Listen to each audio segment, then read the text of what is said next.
একটা বলি, এক ভদ্রমহিলা তার ছেলেকে বিয়ে করেছে, ফিজিক্সে অনার্স করছে এরকম একটা মেয়েকে।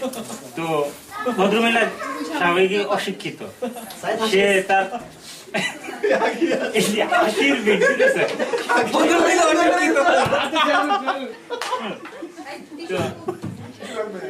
মহিলা সবার আশেপাশের পাড়া প্রতিবেশী যারা আছে সবার কাছে খুব চাপা ছেড়া বেড়াইতে, আমার বৌমা পাইছে একখান, আসলেই জোর, অনেক কিছু জানে জ্ঞানী। তো সবাই শুনে একটু খুশি হয়েছে।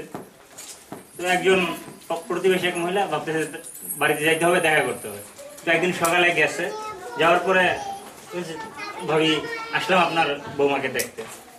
তো ঠিক আছে, সে ডাকছে বৌমা দিকে আসো। তো চা নিয়ে আসছে, দুর্ভাগ্যক্রমে চায়ের মাঝে একটা মাছি পড়ছিল। ওই মহিলা দেখতেছে কি ব্যাপার বৌমা, চায়ের মাঝে মাছি ভাসতেছে। তো সে ওই বউ একটু ভাব নিয়ে কইতেছে, আমরা জানি এগুলা, আসলে আমরা জানি যে পর্বতার সূত্র কি বলে, যে কোনো বস্তু দ্বারা অপসারিত পানির ওজন যদি বস্তুর ওজনের চেয়ে বেশি হয় তবে ওই জিনিসটা ভাসে। আসলে মাছি তো হালকা আর ওই পানিটার ওজনটা বেশি, এই কারণে মাছি পুরো ভাসতেছে। তো পাশে থেকে মা কইতেছে, কইছিলাম না আমার বউ কত জ্ঞানী, দেখছো?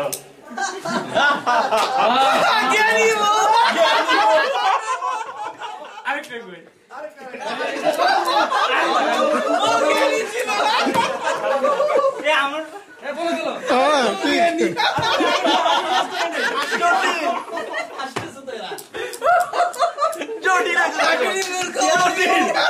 ফিজিক্সের অনার্স ছিল না, মাস্টার ছিল। নাকি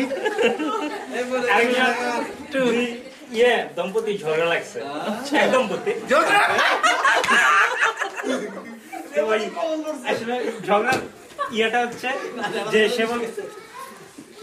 হাজবেন্ড তার ওয়াইফকে বলতেছে যে তুমি কি কাজ করো, এই গল্প কাটা কাজ ঠিক মতো করতে পারো না, কি করো? আমি বাইরে থাকি কত কাজ টাজ করি, তোমার কাজ তো খুব সহজ, এইসব নিয়ে আর কি ঝগড়া। তো ওয়াইফ বলতেছে তুমি কি মনে করো আমার কাজটা খুব সহজ আর তোমার কাজটা খুব কঠিন? এরকম না, আসলে আমার কাজটাও কঠিন, জানি না তোমার কাজ তো খুব সহজ। তো এখন কইতেছে চলো আমরা কাজ শিফট করি। তো এক পর্যায়ে তারা বলছে না, কাজ শিফট না, আমরা পুরো নেচারটাই শিফট করি। তো ঠিক আছে, তো তারা প্রভুর কাছে প্রার্থনা করতেছে, হে প্রভু তুমি, হাজবেন্ড বলতেছে তুমি আমাকে মেয়ে বানাই দাও, আর ওই ওয়াইফ বলতেছে তুমি আমাকে হাজবেন্ড বানাই দাও। তো দুইজন তার ছেলে বানাই দাও, দুইজন তার নেচার পুরা ফিজিক্যাল স্ট্রাকচার চেঞ্জ হয়ে গেছে, সমস্ত কিছু চেঞ্জ। তো এখন প্রতিদিন সকালবেলা ওই রূপান্তরিত মহিলা সে ইয়েতে যায়, অফিসে যায়, আর সে রূপান্তরিত পুরুষ সে পুরুষ। আচ্ছা, দুজনের কাজ ঠিক মতো করতেছে। কিছুদিন যাওয়ার পরে ওই যে হাজবেন্ড, আই মিন এখন যে ওয়াইফ হয়েছে, সে বুঝতেছে যে আসলে তো ওয়াইফের ইয়ে কষ্ট, কারণ সে প্রতিদিন সকালে ঘুম থেকে ওঠে, ব্রেকফাস্ট করে, আমার অফিসের সমস্ত কিছু গুছায় যায়, তারপরে বাচ্চাদেরকে স্কুলে নিয়ে যায়, নিয়ে আসে, কাপড় চোপড় ধোয়, রাতে রান্না বান্না করে, অনেক কষ্ট। আসলেই তার কাজগুলো খুব কঠিন। তো করেছে যে পরে সে কি করবে, 3-4 মাস হয়ে গেছে, তো সে বুঝে এবং সে অনুতপ্ত এবং সে ইয়ে করতেছে, গডের কাছে আবার প্রার্থনা করতেছে, হে গড, আমি আমার ভুল বুঝতে পারছি, আপনি আমাকে আবার পুনরায় আগের স্বাভাবিক অবস্থায় নিয়ে আসেন। তো গড থেকে রিপ্লাই হইতেছে যে না, এখন আর সম্ভব না।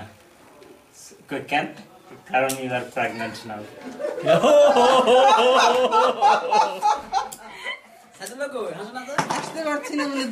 চেষ্টা করেছিল। আরেকটা বলো,